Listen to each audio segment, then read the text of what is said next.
Di dalam Markus 15 ayat yang ke-21, saya akan bacakan ulang kembali ya Bapak Ibu Saudara. Dikatakan seperti ini, pada waktu itu lewat seorang yang bernama Simon, orang Kirene, ayah Alexander dan Rufus, yang baru datang dari luar kota, dan orang itu mereka paksa untuk memikul salib Yesus. Ada beberapa hal yang saya ingin highlight dalam ayat ini saudara. Kalau kita lihat sekilas ya, Simon ini kayak lagi nolong Yesus nih. Fisik, kasat mata memang seperti itu sih.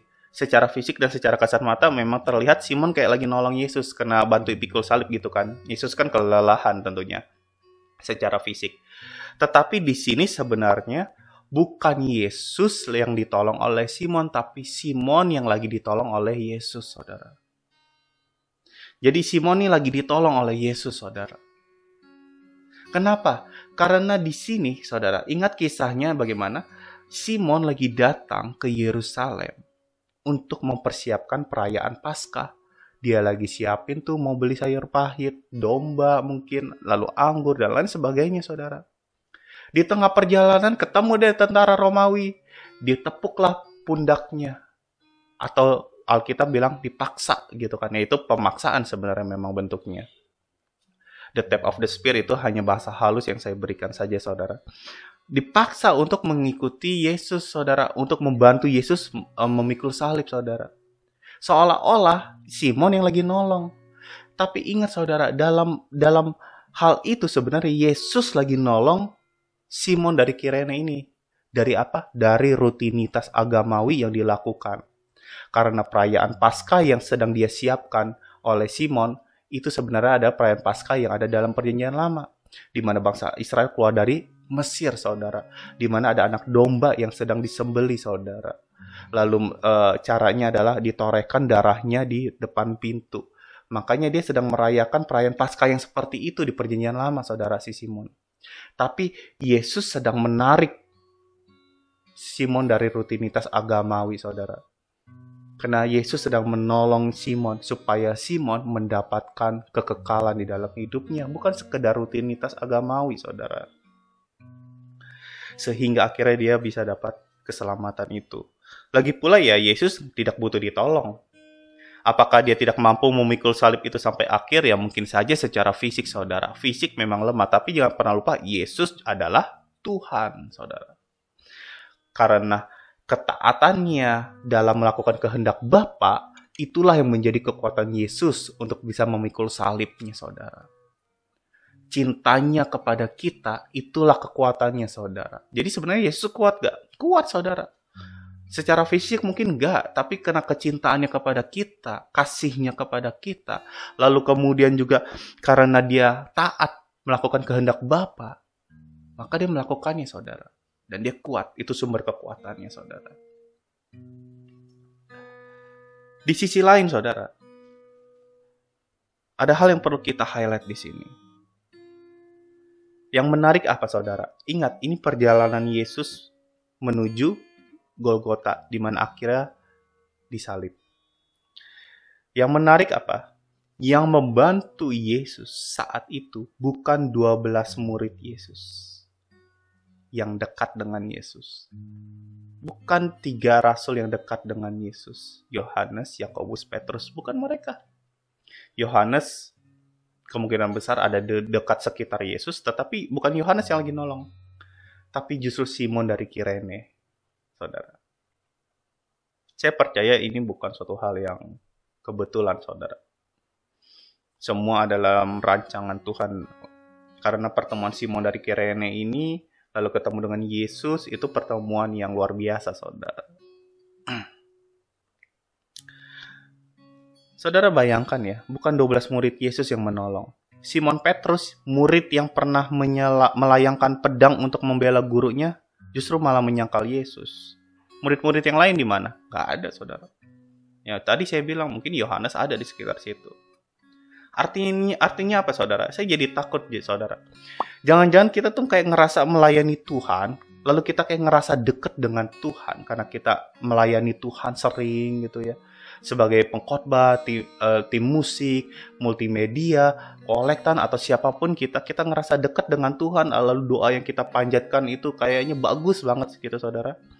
Tapi Tuhan sendiri nggak ngerasa dilayani oleh kita. Tuhan sendiri nggak ngerasa dekat dengan kita saudara. Nah itu masalahnya saudara. Seperti yang tertulis di dalam Matius 7 ayat 22 dikatakan seperti ini. Pada hari terakhir banyak orang yang akan berseru kepadaku, Tuhan, Tuhan, bukankah kami berbuat demi namamu dan mengusir setan demi namamu dan mengadakan banyak mujizat demi namamu juga? Ayat 23, pada waktu itulah aku akan berterus terang kepada mereka dan berkata, aku tidak pernah mengenal kamu. Enyalah daripadaku, kamu sekalian pembuat kejahatan. Ngeri ya saudara. Ngeri loh ayat ini. Tamparan keras untuk kita sebagai orang Kristen, sebagai pelayan Tuhan, siapapun kita saudara. Jadi jangan heran saudara, jika ada orang percaya yang mampu melakukan suatu mujizat, atau hamba Tuhan yang mampu melakukan suatu mujizat, tapi ujung-ujungnya juga nggak dikenal dengan Tuhan. Makanya saya selalu berkata gini dalam khotbah saya hampir selalu menyisipkan tentang bagaimana kita harusnya tuh punya hubungan pribadi yang kuat dengan Tuhan. Karena itu penting loh saudara. Keselamatan ini untuk urusannya ini pribadi saudara. Antara kita pribadi, antara saya dengan Tuhan saudara. Jadi jangan heran saudara, banyak pelayan-pelayan Tuhan yang ujung-ujungnya tidak dikenal dengan Tuhan itu sendiri. Ribut sana sini, yang penting malah nggak dipikirin saudara. Dan ingat, Tuhan bisa pakai siapa saja. Kita ini cuma alat. Di dalam keterbatasan dan dalam kebodohan kita ini alatnya Tuhan loh saudara. Tuhan bisa membuat kita menjadi luar biasa di dalam keterbatasan dan dalam kebodohan kita saudara. Bahkan dia mampu melakukan mujizat lewat hal-hal tersebut saudara. Lewat diri kita. Jangan sombong kalau kita mampu melakukan satu mujizat. Jangan sombong kalau kita bisa mendoakan seorang teman, lalu teman itu sembuh. Semua itu datangnya dari Tuhan. Kita cuma alat, saudara. Dan hal ini harusnya membuat kita sadar, menjadi murid, rajin ke gereja, rajin pelayanan, rajin khotbah, ini juga untuk saya tentunya, tidak serta-merta membuat kita itu dikenal dengan Tuhan. Untuk itu tidak penting lagi jabatan, saudara. Jabatan pendeta, permainan musik yang baik, itu udah gak penting lagi, saudara. Kalau kitanya tidak memperbaharui diri kita dari hari ke hari. Kalau tidak ada perubahan dalam diri kita. Saudara. Markus 7 ayat 6 dikatakan gini, saudara. Ini Yesus sedang berkata kepada orang-orang munafik, saudara. Jawabnya kepada mereka, benarlah nubuat Yesaya tentang kamu, hai orang-orang munafik, sebab ada tertulis, bangsa ini memuliakan aku dengan bibirnya, padahal hatinya jauh daripadaku. Saya sering mengutip ayat ini dalam khotbah saya untuk mengingatkan kita semua, termasuk diri saya sendiri, saudara. Jangan sampai, saudara, kita memuliakan Tuhan dengan bibir kita, lewat pujian, lewat khotbah, lewat ucapan amin, haleluya, dan lain sebagainya, tetapi hati kita jauh dari Tuhan, saudara. Jangan sampai. Sekali lagi, saudara, firman Tuhan ini selalu mestinya merekatkan kita dengan Tuhan, saudara. Mestinya membuat kita dekat dengan Tuhan. Untuk itu, mari kita memperbaiki seluruh kelakuan kita yang membuat kita jauh dari Tuhan. Sekalipun kita merasa dekat karena kita selalu datang ke gereja. Perbaiki kelakuan kita, saudara. Apapun itu, kita perlu bertobat. Siapapun kita, saudara. Sekalipun kita adalah seorang hamba Tuhan, atau pelayan Tuhan, atau pemusik rohani, dan lain sebagainya. Amin, saudara. Di sisi lain, saudara, ada pelajaran penting tentang ayat ini, saudara. Saudara, Simon sedang memikul salib, atau ya sedang nolong Yesus nih gitu secara fisik, karena terpaksa, karena di tap pundaknya gitu kan ya, tap of the spear kan. Nah, saudara, dan dia harus lakukan sejauh 1 mil. Yang jadi masalah adalah kejadian setelah dia berjalan 1 mil. Apakah dia melakukan extra mile? Apakah dia melakukan lebih daripada apa yang diminta sesuai dengan perumpamaan yang Yesus sudah ajarkan? Apakah setelah itu ia membantu Yesus lalu dia meletakkan salib lalu langsung pergi gitu? Udah deh, gue capek nih. Pikul-pikul salib udah 1 mil kan nih? Udah ya, 1,6 kilometer. Gue kira-kira udah cukup. Prajurit, gue udah capek ya, ganti nama yang lain. Tek, terus dia taruh salib, terus dia cabut gitu. Apakah seperti itu, saudara? Saya sendiri sebenarnya tidak tahu jawabannya, saudara. Karena di sini dikatakan Simon dari Kirene membantu Yesus di situ doang, saudara. Nggak tahu nih kelanjutan ceritanya seperti apa. Karena memang tidak ditulis di dalam Alkitab. Tapi saudara, setiap orang bisa dinilai dari buahnya. Begitu juga dengan Simon. Kita bisa melihat dari buahnya. Buah dari Simon siapa, saudara? Anak Simon itu sendiri. Yang dicatat oleh Rasul besar bernama Paulus. Dalam Roma 16 ayat yang ke-13 dikatakan seperti ini. Salam kepada Rufus, orang pilihan dalam Tuhan, dan salam kepada ibunya yang bagiku adalah juga ibu. Saya ulangi ya, saudara. Salam kepada Rufus, orang pilihan dalam Tuhan, dan salam kepada ibunya yang bagiku adalah juga ibu. Siapa yang nulis? Paulus, saudara. Siapa Rufus? Rufus di kitab Markus yang sudah kita baca siapa? Betul. Dia anak Simon, saudara. Dia anak Simon. Paulus respek besar, saudara, dengan ibunya si Rufus, juga dengan si Rufusnya. Karena dia ngomong apa? Rufus orang pilihan dalam Tuhan. Wah, saudara bayangin ya. Kalau ada rasul besar bernama Rasul Paulus sampai ngomong kayak gitu, itu berarti orang itu luar biasa. Rasul Paulus ini lagi muji orang. Rasul Paulus ini pendeta yang luar biasa zamannya, saudara. Lalu dia lagi muji si Rufus, saudara. Juga emaknya Rufus. Siapa emaknya Rufus? Istri dari Simon, saudara. Simon dari Kirene ini, saudara. Paulus adalah rasul besar, dia respect sekali, saudara. Istri Simon juga dihormati oleh Paulus, saudara. Berarti apa, saudara? Ada perubahan besar terjadi dalam keluarga Simon dari Kirene ini. Simon tadinya datang ke Yerusalem untuk membeli barang persiapan Paskah. Tapi justru dia pulang dengan membawa kabar baik, saudara. Dan saya percaya, saudara, di situ Simon cerita tentang pengorbanan Yesus waktu di rumahnya, saudara. Bagaimana dia, gila, gue bantu tuh. Ini kalau bahasa sehari-hari ya, saudara ya. Gue ketemu dengan tentara Romawi, gue dipaksa pikul salib, ketemu dengan Yesus dan lain sebagainya gitu. Dia ceritain itu semua, saudara.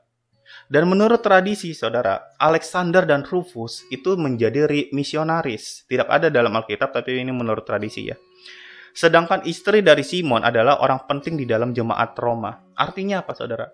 Simon itu tahu kisah tentang Yesus itu secara utuh loh, saudara. Baik Yesus disalib, Yesus mati, Yesus bangkit. Jadi maksudnya waktu dia disuruh pikul 1 mil, dia tidak langsung naruh tugas itu atau taruh salib itu lalu ciao gitu. Langsung pergi. Enggak, saudara. Tetapi dia kasih extra mile, saudara, dari situ. Buktinya apa? Simon tidak hanya tahu Yesus yang ditolongnya sebagai seorang penjahat, tetapi dia mengenal Yesus itu sebagai pribadi yang luar biasa ya, saudara. Ia juga tahu bahwa inilah Paskah yang sesungguhnya. Bukan rutinitas agamawi yang sedang dia lakukan saat itu. Bukan itu saja, saudara. Tetapi Yesus yang menjadi korban, bukan domba lagi yang harus dikorbanin, saudara. Tadinya dia tahu hanya tentang meluputkan anak sulung orang Israel dengan mengorbankan anak domba, saudara. Dan kasih tanda di pintu dengan darah. Tapi kini dia tahu domba yang sesungguhnya, yaitu adalah Yesus itu sendiri. Hal ini kita bisa lihat dari apa? Dari buahnya. Dari anak dan istri Simon, saudara. Kita nggak tahu cerita Simon selanjutnya. Tapi yang kita tahu, saudara, Simon punya istri dan anak yang dikagumi oleh rasul besar bernama Paulus. Yang notabene saat itu dihormati oleh orang banyak. Jadi extra mile Simon apa, saudara?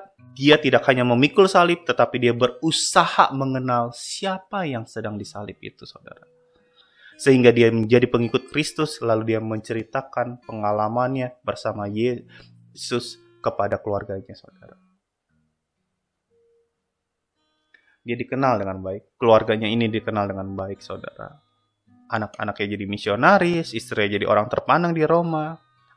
Artinya Keluarga ini dikenal sebagai pengikut Kristus sejati, saudara. Dihormati begitu luar biasa. Buktinya apa, saudara? Alkitab mencatat lengkap siapa Simon itu, padahal ceritanya hanya sedikit di Alkitab. Simon, banyak kok orang yang pakai nama ini, orang Yahudi. Simon Petrus, Simon yang lain gitu, banyak. Dari Kirene, banyak orang Yahudi juga di Kirene, seperti yang saya sudah katakan di awal. Lalu kemudian punya anak bernama Alexander dan Rufus. Nah, itu dia. Lebih spesifik. Lalu istrinya dihormati Paulus. Lebih spesifik lagi, saudara. Jadi coba perhatikan, saudara, Injil. Berapa banyak Yesus bertemu dengan orang-orang. Saudara, orang lumpuh disembuhkan di kolam Bethesda. Tapi dikatakan apa? Orang lumpuh. Lalu Yesus pernah menyembuhkan orang kusta. Menyembuhkan seorang perwira dari Kapernaum. Yang pelayannya sekarat, saudara. Lalu dia berbicara dengan seorang muda yang kaya. Dia menyembuhkan orang buta yang sudah buta sejak lahir, saudara. Tapi Injil tidak pernah mencatat nama-nama mereka. Yesus juga pernah berdialog dengan perempuan Samaria di sumur. Yang akhirnya perempuan itu memenangkan daerahnya, saudara. Peranan dia itu penting. Tapi namanya tetap sama. Apa itu, saudara? Perempuan Samaria. Nggak dicatat namanya siapa. Tapi Matius, Markus, Lukas memberi nama Simon ini dari Kirene yang ceritanya pendek. Pendek banget. Cuma 1 ayat doang. Masing-masing dalam Injil. Matius, Markus, Lukas. Buat apa penulis Injil memberi nama kalau bukan supaya si pembaca Injil mengenal nama tersebut. Supaya kita tahu siapa Simon itu. Siapa anaknya juga. Saudara, kita perlu ketahui lebih dalam tentang hal ini. Target pembaca setiap kitab sinoptik itu berbeda. Sinoptik itu adalah Matius, Markus, Lukas ya, saudara. Targetnya beda. Kalau Matius itu untuk orang Yahudi. That's why di Matius tuh kebanyakan mengutip dari PL, Perjanjian Lama ya. Kalau Lukas itu untuk orang Yunani yang berpendidikan tinggi. Itulah sebabnya kenapa perumpamaan Yesus begitu ditekankan. Di sisi lain, Lukas kan memang juga seorang tabib ya, saudara. Markus itu untuk orang Romawi. Nah, untuk itu Markus menulis nama anak dari Simon, padahal Matius sama Lukas tidak ya, saudara. Markus menulis nama anak dari Simon karena kedua anaknya adalah orang penting di komunitas pengikut Kristus di Roma, saudara. Jadi, nama mereka begitu penting, saking pentingnya harus dicatat sama Markus, saudara.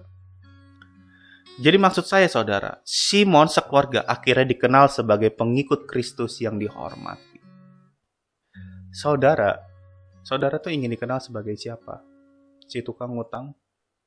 Si tukang gosip? Atau orang Kristen yang cuman kejar hari Minggu doang? Atau orang Kristen yang kenalnya cuma Natal Paskah doang? Atau orang Kristen yang selalu jadi batu sandungan? Atau orang Kristen yang cuek dengan lingkungan? Atau orang Kristen yang hanya mau terima berkatnya, mujizat dari Tuhan, tapi tidak mau menerima salib Tuhan itu sendiri. Saudara, setiap julukan yang diberikan pada kita, itu semua berasal dari perbuatan kita sehari-hari. Itulah kenapa kita dikasih julukan seperti itu, terkadang. Ya tentu, orang yang suka labeling memang salah, perlu bertobat. Gitu. Tapi dia ngomong gitu karena memang ada penyebabnya, saudara. Setiap asap pasti ada api, saudara. Satu hal yang pasti, Simon sekeluarga itu menjadi pengikut Kristus yang dihormati bukan karena sekedar Kristen, tetapi karena perbuatannya mencerminkan Kristus. Sehingga akhirnya mereka dihormati, saudara. Dalam memperingati pengorbanan Yesus di kayu salib, mari kita semakin dekat dengan Tuhan, saudara. Kita semakin mengenang, saudara, salib yang dia sudah tanggung, penderitaan yang sudah dia lewati, saudara. Biarlah itu menjadi kekuatan bagi kita semua untuk tetap bertahan di badai yang sedang kita hadapi ini, saudara. Ingat, badai pasti berlalu, pasti akan lewat, saudara. Masalahnya kita mau bertahan gak di tengah badai itu bersama dengan Tuhan. Lalu kemudian, saudara, kita mari belajar saudara, seperti keluarga Simon dari Kirene ini saudara, untuk menjadi pengikut Kristus, dikenal baik bukan karena melabelkan dirinya Kristen atau pelayan Tuhan atau bahkan pendeta saudara, tetapi supaya kita bisa mencerminkan Kristus dalam kehidupan kita sehari-hari lewat perbuatan kita, tingkah laku kita, kata-kata kita, dan lain sebagainya saudara. Amin saudara. Biarlah firman Tuhan ini menjadi berkat bagi kita semua. Dan pengorbanan Yesus di kayu salib pun juga tidak akan sia-sia saudara, karena kita mau praktek firman Tuhan di dalam kehidupan sehari-hari. Amin saudara. Tuhan Yesus memberkati. Mari kita berdoa. Tuhan Yesus, terima kasih untuk hari ini ya Tuhan. Kami boleh belajar ya Tuhan di Jumat Agung ini untuk terus mengagungkan Engkau lebih daripada segalanya ya Tuhan. Ajar kami ya Tuhan untuk tetap bertahan di dalam penderitaan atau proses kehidupan yang sedang kami lalui ini ya Tuhan. Baik COVID-19 atau kesehatan kami atau apapun itu juga, tolong ya Tuhan. Ajar kami untuk tetap selalu dekat dengan Engkau lebih daripada apapun juga ya Tuhan. Sehingga kami memiliki keintiman yang kuat kepada Engkau ya Tuhan. Terima kasih ya Bapa. Kami juga mau berdoa Tuhan supaya sikap kami, tingkah laku kami sehari-hari bisa menjadi lebih baik ya Tuhan dari hari ke hari ya Tuhan. Perubahan hidup kami pun menjadi nyata sehingga kami dikenal baik oleh orang-orang di sekeliling kami karena Kristus dalam hidup kami ya Tuhan. Terima kasih ya Bapa. Kemuliaan hanya bagimu saja di tempat yang maha tinggi. Di dalam nama Yesus Kristus kami sudah berdoa. Amin.